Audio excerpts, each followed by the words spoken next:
विनायक राऊत यांनी 10 वर्षात काय केले असा सवाल राणे पितापुत्र करीत आहेत। नारायण राणेंनी 34 वर्षात काय केले हे जनतेला आधी सांगावे। विनायक राऊत यांनी आपला खासदार निधी हा 100% खर्च केला आहे। त्यांच्या माध्यमातून रत्नागिरी व सिंधुदुर्ग जिल्ह्यातील अनेक विकासात्मक कामे मार्गी लागली आहेत, असं प्रतिपादन कणकवलीत मविआच्या कार्यकर्त्यांच्या मेळाव्यात युवासेना जिल्हा प्रमुख सुशांत नाईक यांनी केले। इलेक्शन आहे, त्या दृष्टिकोनातून आपण सर्व शहरातली मंडळी या ठिकाणी या निवडणुकीच्या प्रचाराची रणनीती ठरवण्यासाठी या ठिकाणी जमलेलो आहोत आणि त्या पद्धतीने आपण काम करणार आहोत। कशा पद्धतीने आपण मुद्दे लोकांसमोर घेऊन जाणार आहोत त्या दृष्टिकोनातून आपण इथे सर्वजण जमलेलो आहोत। खरं म्हणजे राऊत साहेबांनी, विनायक राऊत साहेबांनी गेल्या 10 वर्षात विरोधक विचारतात की काय काम केलं।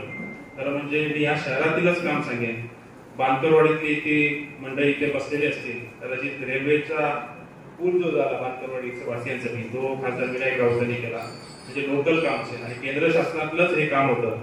कारण रेल्वे त्यावेळी रेल्वेचा वेळ घेणं महत्वाचं होतं।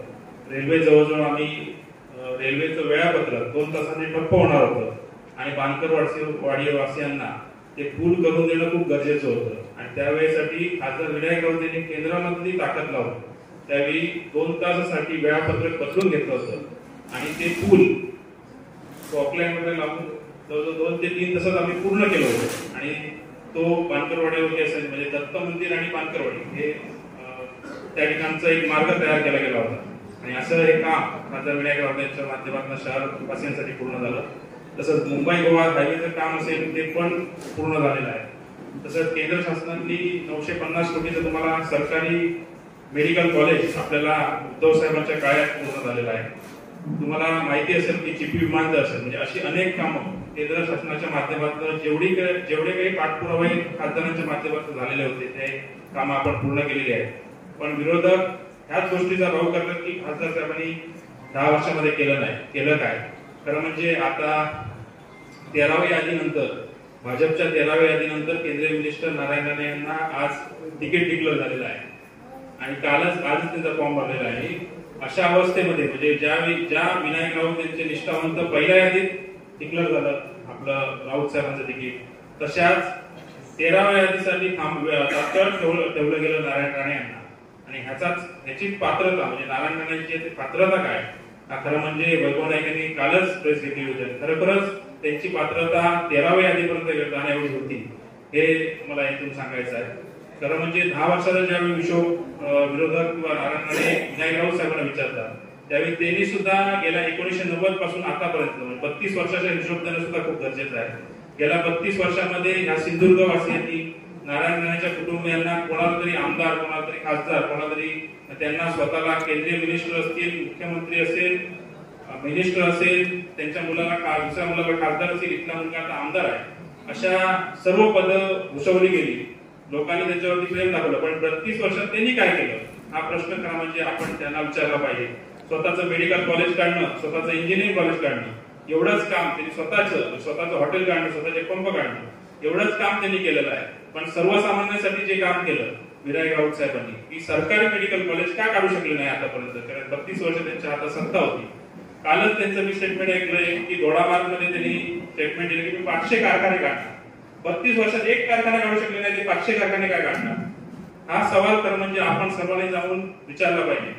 तुम्हाला माहिती नसेल की ज्या दिवशी पहिल्यांदा नारायण राणेंकडे ही नगरपंचायतीची सत्ता गेली त्यावेळी त्यांनी सांगितलेलं होतं, त्यांनी जाहीरनामा छापला होता आणि आयटी सेंटर काढणार अशा पद्धतीची वल्गना त्या जाहीरनाम्यात केली होती। आतापर्यंत कुठे आयटी सेंटर झालं, या शहरासाठी त्यांनी काय काय केलं याचा पण हिशोब आपण जनतेने नारायण राणेंना विचारला पाहिजे। कारण म्हणजे 32 वर्षाचा काळ खूप मोठा असतो, हे सगळं मीच केलं असं म्हणणारे आहे। 32 वर्षापूर्वी साहेब 5,000 रुपये जमिनीचा दर होता, आता तोच 5 लाख रुपये गेला। ते उद्या सांगतील नारायण राणे हा पण जर माझ्यामुळे झाला 5 लाख रुपये, हे काय जनरेशन एक चेंज होत असतं, सगळ्या बाबतीत लोक जात असतात, त्यामुळे हे काय कोणासाठी थांबणार नाहीये। रस्ते, कॉन्क्रीटची गटार हे काय होत राहणार आहे, पण ठोस काम आतापर्यंत काय केलं, रोजगार किती दिला। आता केंद्रीय मिनिस्टर आहे तुम्ही, उद्योग मंत्री सारखं तुमच्याकडे खातं आहे, तुमचं बजेट 70,000 कोटीचं आहे, पण 70,000 कोटीचं बजेट असताना इतका प्रहारचं ऑफिस आहे, ते प्रहारचं ऑफिसचं भाडं फक्त तुम्ही तुमच्या त्या केंद्रीय मिनिस्टर मध्ये घेताय आणि ते स्वतःच्या मुलांसाठी घेताय। आता मी सांगेन की आताची सीट लोकसभेची स्वतःला नारायण सोडून घेतली आहे. या विधानसभेची सीट नितेश राणेला सोडून देणार आहे. कुडाळ विधानसभेची सीट ते निलेश राणेला सोडून देणार आहे. म्हणजे सगळी कुटुंबच फक्त काम करणं या राजकारणात सक्षम होणार आहेत. त्यांच्या कार्यकर्त्यांना कधी वेळ मिळणार, कधी त्यांना जागा ते देणार आहेत, हा खरा म्हणजे सवाल या ठिकाणी उपस्थित होतो. खरं म्हणजे या सर्व हे बघत असताना खासदारांचा लेखाजोखा सुद्धा आम्ही पहिल्यांदा जेव्हा प्रसिद्ध केला त्यावेळी सुद्धा खासदारांची जी कामं आम्ही सांगण्याचा प्रयत्न किंवा लोकांपर्यंत जाण्याचा प्रयत्न आम्ही करतोय. खासदार साहेबांचं तुम्हाला माहिती आहे की जनसामान्यातला खासदार हा विनायक राऊत आहे आणि जवळजवळ 2200 या मतदारसंघामध्ये गावं येतात आणि या 2200 गावामध्ये पोहोचणारे एकमेव भारतातले जर खासदार कोण असतील तर ते विनायक राऊत साहेब आहेत. आणि ते विनायक राऊत साहेबांच्या अशा खासदारांना, सर्वसामान्यांच्या खासदारांना आपली जबाबदारी आहे सर्व शहरवासियांची की त्यांना या शहरातनं मताधिक्य देणं. खरं म्हणजे मागच्या इलेक्शनला सुद्धा खासदारांना बरोबरीचं मताधिक्य आम्ही ठेवलं होतं, म्हणजे बरोबरीत आम्ही ठेवलं होतं. पण आमची आज या ठिकाणी अपेक्षा आहे की जे वातावरण उद्धव साहेबांच्या बरोबर आहे, जे वातावरण महाविकास आघाडीच्या बरोबर आहे, त्यामुळे ह्या शहरामध्ये जास्तीत जास्त मताधिक्य ठेवण्याचं काम आपण या सर्व कार्यकर्त्यांनी मिळून सर्वांनी केलं पाहिजे असं ह्या मी ठिकाणी सांगेन. खरं म्हणजे सर्वच कार्यकर्ते उपस्थित आहेत ते. आपल्याला आज जी ही प्रचाराची सभा पहिल्यांदा शहर वासियांची घेत आहोत.